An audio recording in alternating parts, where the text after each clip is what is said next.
welcome. Just coming out of the panel discussion and immediately going to the next presentation. It's almost multitasking. Thank you for the effort. It was a good warm up because the questions were similar to what I am going to talk about in more detail now. Yeah. Indeed. So we already have 33 people which have logged in. So I'll suggest we'll start in 1 or 2 minutes. So you'll be talking about the future of automotive, about the potential bursting of the remarketing bubble. And as you said, we spoke a bit in the panel discussion already regarding differences between new and used car markets and looking at PHEVs, BEVs, and the ICE vehicles. So you'll give us more insights upon that. So for the audience, before I give the word to Christof, please feel free. On the right-hand side, you'll see a chat function to drop your questions there. We'll be able to answer them at the end of Christof's presentation. So go ahead, and we'll select then the questions. If we have a lot of them, we'll select some of them. But normally we also have the time, Christof, at the end of your session, because we go then into a networking break. So I'm not going to rush you. So let's say that more or less around 14:50, I'll join you. That does not mean, so that's 3 to 5 minutes prior to the official end of the session, but keep on going and then we'll see how many time you still need. So Christof, you have already been able to share your screen, so we see it. That's great. I'll hand over the word now officially. So this is Christof Engelskirchen from Autovista Group and Automovista24. He's the chief economist, and he will give you a presentation upon the future in automotive, and then more specifically regarding the potential burst in remarketing. Christof, all the best. I'll leave you for now, and I'll join you again in between 20 and 25 minutes. Super. Thank you, David, and welcome to the session. I hope you can all hear me all right. I've managed to have the chat function visible for me as well. So if you have any question, I'll try to weave the answer in, or let David help me towards the end of the presentation. But I'll make sure that I find time to answer your questions. The title, you might find it a bit pushy. I mean, we really want to talk about remarketing bubbles and bursting in 2022. But I think I'm resonating a little bit the questions and the concerns that we are being approached with, and I'm going to show you what we think about what is going to happen in 2022 and 2023 in the market. I also want to raise your interest into a very recent publication which has just come out a couple of days ago. And it's on the automotive trends and growth opportunities on the new and used car markets. And it does include a lot of the ideas and notions that I'm talking about today, and also the forecasts, which I'm going to show you today. But just as a heads up, you can go in deep in that report. It's a pretty long read. And we also show you how we have forecasted the different engine variants, plug-ins, battery electric vehicles, diesel and petrol in the past, and what our recent forecast looks like. And it's an interactive piece of work, so you can really investigate and challenge us and yourselves with that piece of work. So the agenda for today, or for this session, is 3 things. I mean, I want to talk about some of the masking factors that have disrupted the industry and our processes for the past 2 years. Some of them will continue well into 2022. We'll show you a couple of risks of a bubble building up, and we'll also provide you the answer in our view whether we actually do think that there is a bubble building up, or what we should be expecting. And I also want to have a bit of a discussion with you on where the opportunities and risks lie in this market environment, because it's really a very great opportunity, I think, for us as an industry to benefit from what is going on around us.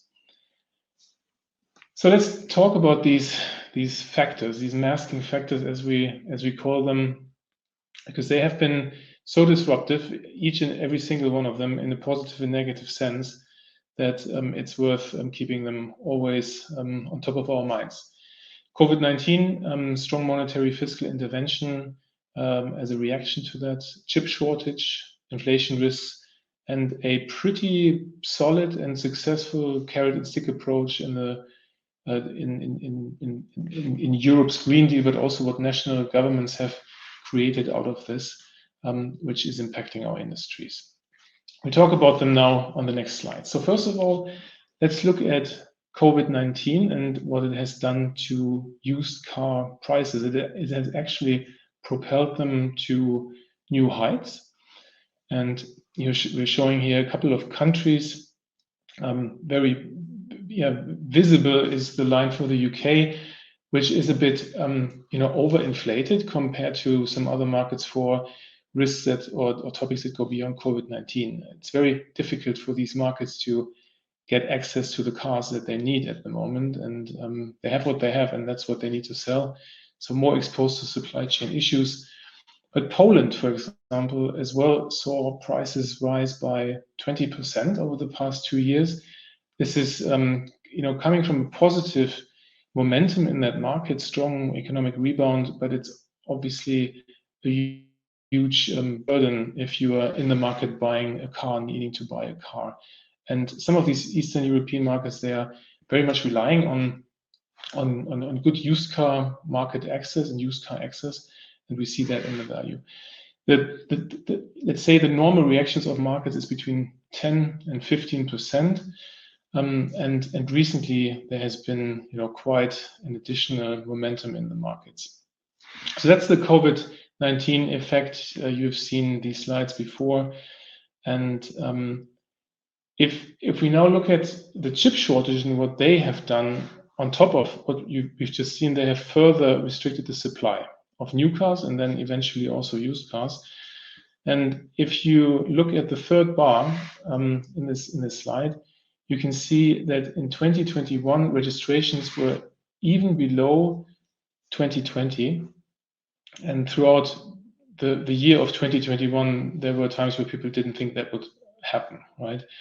But it did, and this is clearly informed by the semiconductor shortage, which will take time to resolve. It'll probably lose its disruptive nature over the next 6 to 12 months. But many experts and companies say that there will be more of a systemic shortage of chips because other industries are also looking to get their hands on them.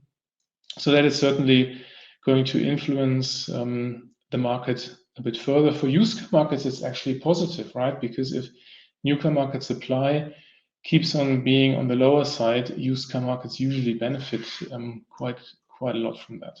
So an oversupply situation isn't coming anytime soon on new car markets. We have a new risk that is forming that I thought it would be worth quickly raising here. Inflation is rising, and there are two reasons for that, right? So first of all, because prices are actually rising for some products and some goods, energy prices, oil prices, gas, and all the goods that have exposure to supply chains and global supply chains are more affected, and that is driving prices up. I'm saying there are two reasons because another reason is more a technical one. If you're comparing the monthly inflation rates, you always compare to the month of the previous year. And if you compare December 2021 to December 20, which is around here, you can see that we were actually in a period of very low inflation and even deflation at that point in time. So it's obvious if you compare these 2 months that inflation on paper looks really high. And so if you move forward into 2022, the forecast at the moment is that markets are closing in more towards the 2-3% level, and then by 2023 the expectation is that we will be back in the expectation of around 2%, which is what banks usually want, because that's a a stable type of inflation. Now, banks have had interest rates of 0%, some of them even negative rates. So they have plenty of let's say ammunition or mechanisms to move against inflation, and so that risk shouldn't be too big overall, but it's obviously something which we need to observe closely. Yeah, I was talking about Europe's Green Deal, and I think it's very impactful. It's probably equally impactful as COVID-19 or as the chip shortage, because it actually has driven electric vehicle new sales up. Yeah? We are talking in 2021, it's the blue and the yellow bars here, or share of the bar, it's BEV and PHEV. So we're talking about close to 20% market share in new car registrations, and 2 years ago we were below 5%. So that is an incredible growth, and at the same time there's been a brutal phase out of diesel cars. So that's this is the orange part of the bar, and also petrol. Right, and this is also washing through into the residual values that we're currently observing in the market. So let's talk about one of the bubble risks, and that is certainly a concern which a lot of people are having. So if we multiply this all out, I mean, all these growth projections for electric vehicles, what does this mean in terms of remarketing volumes? And we have estimated that we're talking here about 120 billion euro of annual EV passenger car remarketing. And this is based even on a probably rather conservative market share of only 40% by 2030. There are now market shares suggested around 50%, even 60% and beyond. So this is a huge wave of to be remarketed electric vehicles coming to market. Not next year, right? And not in 2 years, because we're still benefiting from that supply shortage on new car markets, on the used car market. But it'll be building up fairly quickly, because a lot of these electric vehicles also have shorter holding periods. A lot of people are choosing, even privately, are choosing leasing contracts, PCP financing arrangements, or even subscriptions, which is just a new fancy name for shorter holding periods. And we also know, and we have a lot of data on BEV remarketing results these days. We know that their life cycle effect is bigger. So they lose more money as the model ages, because newly launched electric vehicles have better ranges. So we're not showing here the life cycle effects. We're showing you here how every year the newly launched electric vehicles make the previously launched electric vehicles appear quite aged and quite out of date in terms of technology, in terms of range. And this is particularly important as long as we are talking about range becoming or staying an important decision criterion. Once we are reaching real range levels of 500 kilometers and beyond, and I'm talking not WLTP ranges, but real ranges, yeah, so like for petrol or diesel car, then the whole range discussion will disappear. Obviously, as infrastructure grows, the range discussion will become less painful. But for the coming 2, 3, 4, 5 years, as long as we're still building up range in these cars, this will have a major impact on how attractive the used car is versus the cars that are coming to market new and offer better ranges. So that's another factor to keep in mind, and where we have a lot of robust data on. So I want to talk about the bubble risk for ICE remarketing as well, but I want to stay with that chart on the BEV at the very bottom. So you see here France and how residual values have been developing over time for the different powertrain types. And you can easily see that BEVs haven't benefited in the same way that ICE vehicle remarketing has benefited from that supply shortage, the brutal phase out, and and strong demand on used car markets. I'm showing you France here not because I want to not show the other markets, but they look fairly similar, right? So in relative terms, the alternative powertrains couldn't benefit as much from a market recovery as ICE vehicles.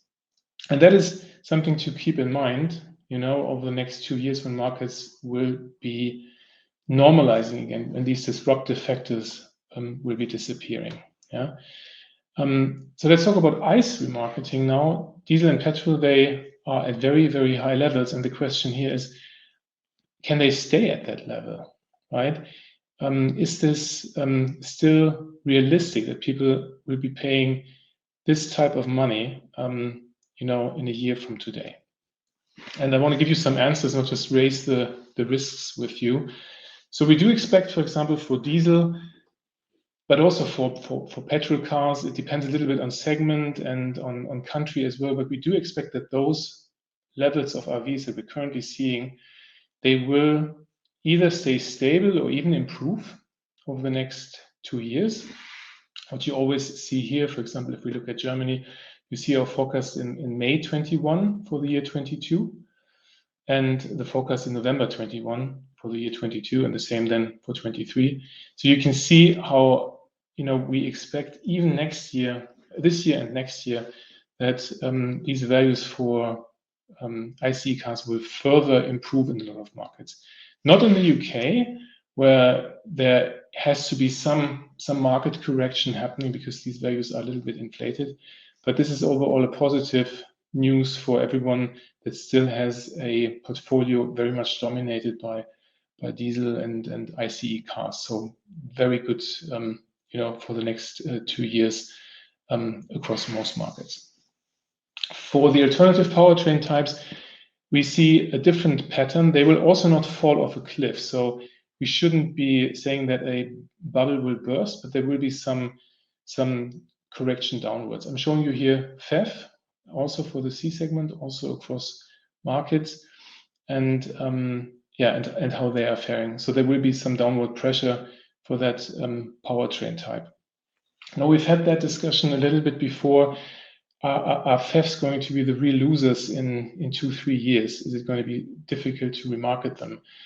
And I think if you play through a couple of scenarios, you will come to the conclusion that they won't be such risky assets, because as diesel and petrol is really forced out of the market, and used car markets are always a bit slower to adopt and to adjust, there will come a point where there is not enough internal combustion engine for used car markets to satisfy demand, and people will have to be looking for alternatives. Yeah, and they have two choices, right? Either they go BEV or they go PHEV, and both are valid choices. So we do think PHEV is a transitional technology, but not one that will represent a remarketing risk beyond that of any other alternative powertrain type, for different reasons.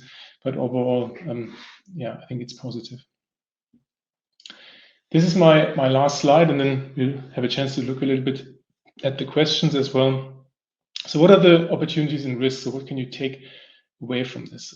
First of all, in terms of opportunities, and the first bullet here is probably directed more towards governments and cities, it's important to think about how to incentivize an ongoing ownership or holdership of the BEV, and not just the initial purchase. It needs to be valuable and relevant for used car buyers to choose a BEV over an ICE vehicle. Yeah, could be, by the way, could be TCO, right? It could be lower service maintenance repair costs. We'll come to that in a second. Build up infrastructure quickly. That's a win-win, not just for new car market adoption, but really also for used car market adoption, because there's an infrastructure is building up. The range discussion can be moderated down a little bit further. The TCO perspective is really important. We see how important it is on the new car market already. EVs are more attractive from a TCO perspective in a lot of markets these days as new cars. And you can visualize this very easily, and this is the reason why people buy it. On used car markets, that perspective is missing still. But you can think about ways to, to put that into the commercialization strategy also of a used car. You can really inform your customers about SMR cost, ongoing cost, fuel cost versus electricity cost with a simulator based on driving range. So it is possible to help used car buyers into that new technology using a TCO perspective. There's more of a passive argument, which is an opportunity. If ICE, if they are phasing out so much more quickly than everybody on used car markets would want them to, that automatically helps BEV remarketing results and PHEV remarketing results as well. So that's an opportunity. And we've been saying this for a long time because it's so difficult to stay on top of what's happening in each and every single market, and supply and demand imbalances are so apparent in each and single market that you have to remarket across borders. And there are huge arbitrage opportunities because of all these disruptive measures that governments are taking these days. So great opportunity here. The risks, hold off from launching lower range BEV variants. I think if you're an OEM and you're asked to put something out which has a low range because you want to hit a low price point as a signal to the market, that's one thing, but you have to make sure that these cars have very, very, very low take rates, because they will become the lame ducks on used car markets. And you're basically forcing buyers on the pain point of EV buying, which is range. Yeah, so high ranges, I think, from a remarketing perspective, for the time being, are very, very valuable, and therefore I put it down here as a risk. The list prices must also come down as incentives run out. If they don't run out, then the list prices don't have to come down, but I think it's not a realistic scenario, and therefore it's a risk if, as an industry, we're not able to lower list prices to create scale economies. Then, we're running into issues from a commercialization perspective. There is this risk that the used car markets are just a bit too slow in adopting to the new EV technology. Now, when you talk to our colleagues in the Netherlands or in Norway, they say we shouldn't worry, and I agree. I mean, we shouldn't worry too much about it, but it's certainly a risk. And what we've said about infrastructure incentives that needs to help us manage that risk down. And EV remarketing, just as a fact in the near term, is a bit of a risk. There's going to be a bit of downward pressure, just very unemotionally, because of lifecycle effects. Yeah. Not because people don't like EVs. That's not the point here. It's really because technology advances, and life cycle effects are just a bit more impactful on EV residual values than on ICE residual values, and the infrastructure is still insufficient as we are looking at it at the moment. Right. So both of this can be worked on, but it needs to be considered when you are setting your risks or values for EVs. And I'm coming to an end, David.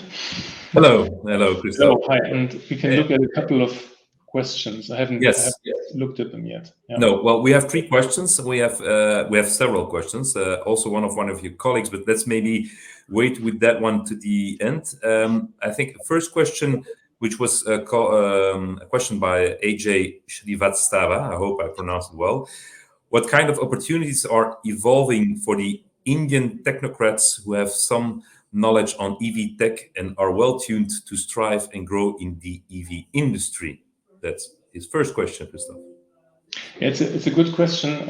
Unfortunately, it's almost impossible for me to say what what I would advise to the Indian technocrats. I mean, maybe if I try to take a helicopter view on this, the industry is looking for bigger ranges and lower production costs and access to the technology and to the raw materials. So I think it's about innovation. It's about battery tech. where the industries could benefit from from more competition and more great ideas and more innovation. Yeah, and I think that the second question of AJ, and I will go to the other questions. It's in that same line, yeah.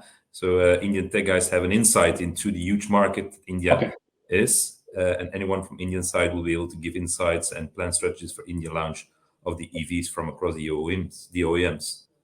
So yeah, I mean, maybe this is a topic we could maybe introduce as one of the topics for this event, right?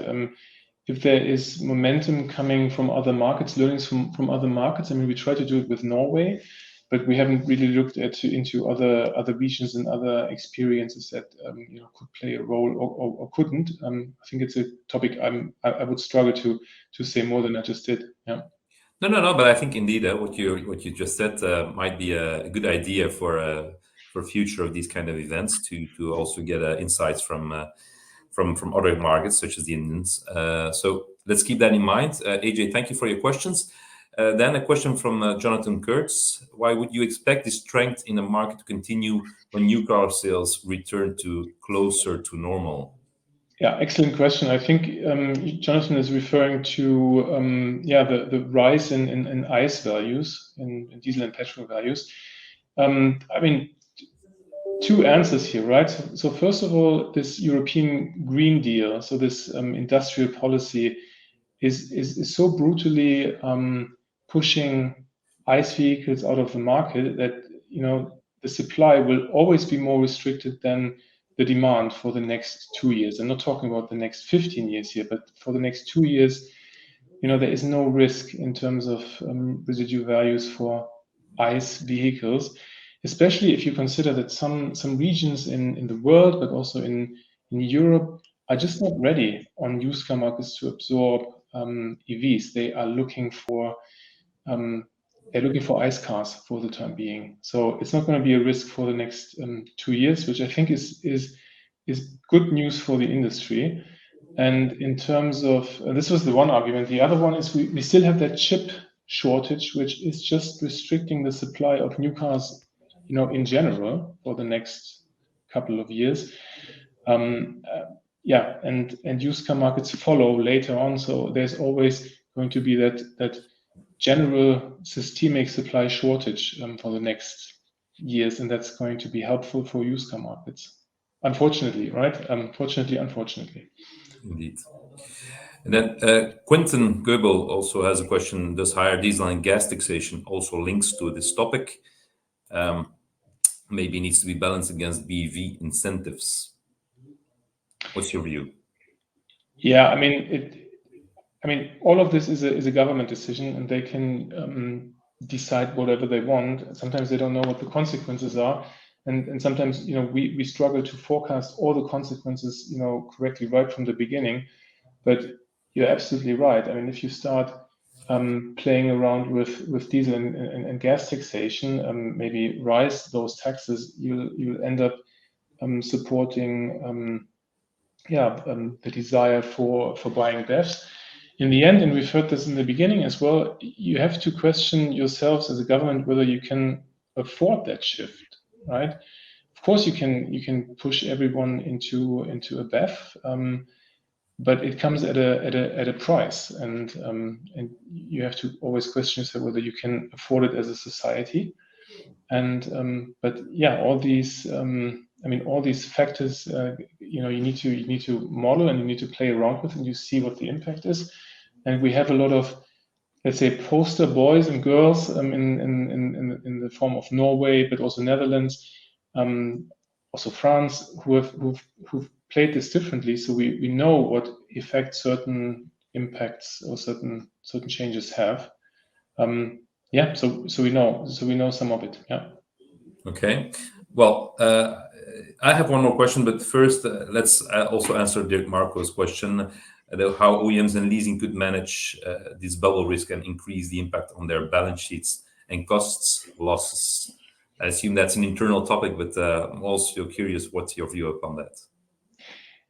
Yeah, I mean, I think that for leasing companies, all of this represents more of an opportunity than a risk, because they still have a lot of ICE vehicles in their books. They should be quite pleased about that, because remarketing is really performing great, but they need to develop new benchmarks around it, because they might earn more money than they're currently doing. So that's a risk that they're not charging or remarketing more effectively. In terms of BEVs and PHEVs, I think they are now being phased into those companies, and they are getting a little bit anxious on the risk that they're taking into their books. Overall, we're still having a diversifying effect here, and that's always good from a risk perspective if you are managing portfolios. So that's a plus. On the negative side, you need to really create models that are simulating different forecasts for BEVs and PHEVs based on different assumptions, and then take your risks and keep monitoring it versus external forecasters like ours. I've shown you the report, and we're trying to address just those use cases with that report and our forecasts. Yeah, indeed, I agree. Then I think Lee Hamlet reacts upon one of the slides you showed, because he's asking, you expect UK used market values to correct to get closer to the European average, and if so, when? Yeah, so it'll take a little bit. I mean, first of all, what I've shown you on the slides is the change in value over time. So I wasn't showing you a slide of the different levels of residual values, just about how they changed over the past 2 years. Just to preempt that question a bit, because sometimes it's misleading. So we're looking at how the markets have developed.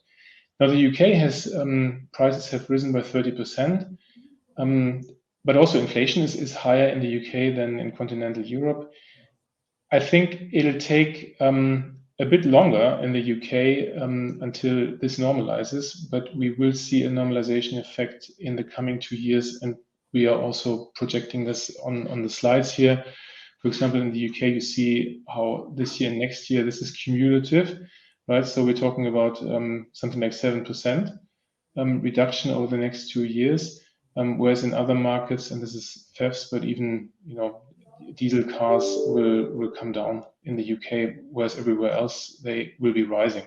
So if you bundle this all up, you'll end up in a situation where 2022, 2023, the values in the UK will come a bit down, and for ICE cars in Europe, on average, a bit up. Yeah, so we're closing in. Yeah. Okay, I have one last question from my side. You said at a certain moment that these residual values, well, they are sustained, they are empowered a bit because of the efficiency in the supply chain. Yeah, and yeah, thinking up loud, you have data-driven cross-border sales which are organized better. Are there other reasons where you see other factors playing a major role of this support? What is for you the main reasons that this, of course, a general tendency of the shortage of being the new vehicles being available, but are there other factors? Can you start again? I didn't catch the first part of the question, which was kind of no. Okay, no problem. It's my question as well. So you have chip shortage that supports, of course, the value of certain supply shortage. You said, right? Sorry, you said supply shortage. Supply shortage, the chip shortage, these facts help the residual values go up. And you said that these supply chain was getting more efficient, yeah, and that is also contributing to these residual values of the vehicles. So from my side, well, the reasons why it gets more more efficient is because it gets more transparent. Data-driven sales, for example, cross-border sales is one main factor, but are there other factors which support that as well? Well, I don't know what you mean with supply chains are getting more efficient. I mean, we know that we are very exposed to supply chains these days because they are becoming very, very international. And if there's chip shortage, also ship shortage, right? Suddenly you're missing out so we know that a lot of cars are being produced at the moment, and they just sit there, and they are missing a chip, and you just need to plug that in, and the car is ready to go out. So we see those disruptions becoming more apparent due to the disruptions of the last 2 years. Overall, I think that these supply chain challenges, from a remarketing perspective, are kind of a blessing. Yeah, not from a total volume perspective, because we are also selling much fewer used cars these days, than in 2019.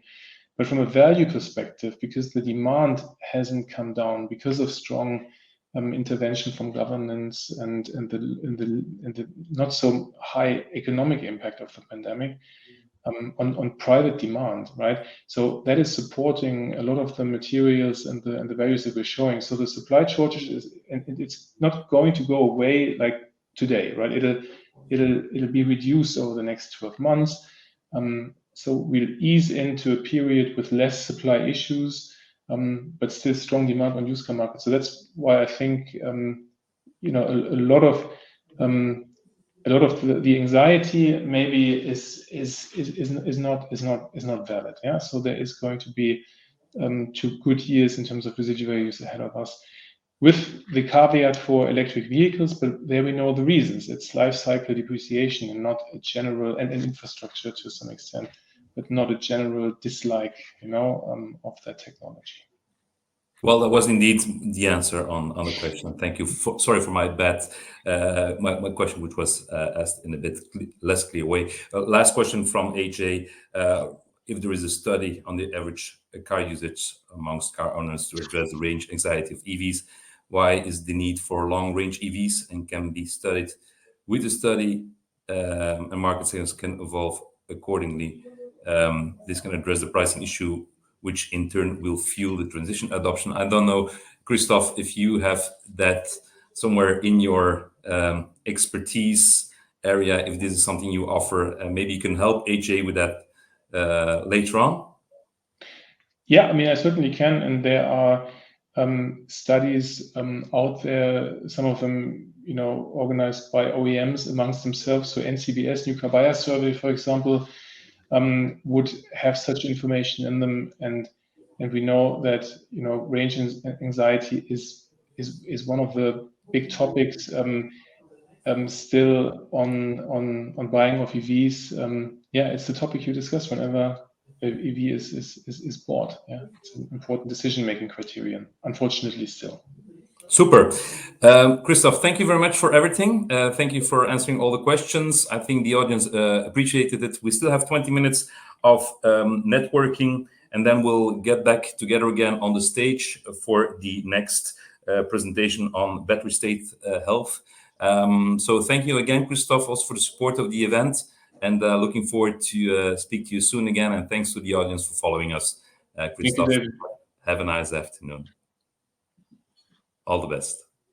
Bye-bye.